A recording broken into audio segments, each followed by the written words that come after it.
Vous vous souvenez peut-être de Maxime de Varennes, un homme qui avait acheté une pourvoirie au lac Saint-Jean sans jamais la payer. L'équipe de JE en avait largement parlé l'an dernier. Eh bien, il déclare maintenant faillite. Réal Tivierge persiste et signe. Il savait au départ qu'il nous arnaquait.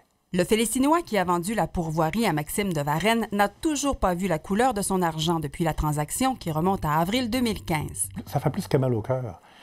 C'est plus qu'une question d'argent, ça brise notre vie. Il estime que l'actuelle mise en faillite de l'entreprise était prévisible. Ça ne me surprend pas parce que c'est la manière dont Maxime de Varennes, après les enquêtes qu'on a faites sur lui, procède.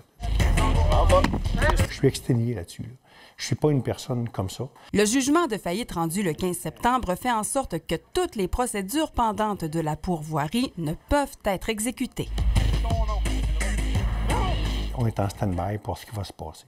On a absolument tout perdu. Le clan Tivierge s'en remet maintenant au Fonds d'assurance responsabilité de la Chambre des notaires, qui devient le seul débiteur solvable depuis la faillite de la pourvoirie. Alors, à ce titre, une poursuite de plus de 900 000 $ est intentée contre le notaire Samuel Blais à l'origine de la transaction.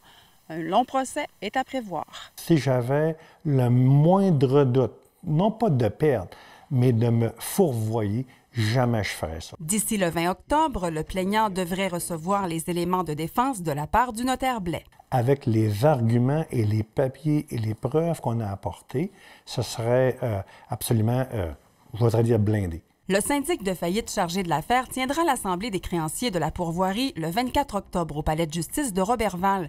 Les 68 créanciers non garantis se partagent une dette totalisant près d'1,2 million de $. Le vrai arnaqueur, c'est Maxime de Varennes, mais le coupable de l'arnaque, à mon avis, c'est le notaire Samuel Blais. Isabelle Tremblay, TVA Nouvelles, Saint-Félicien.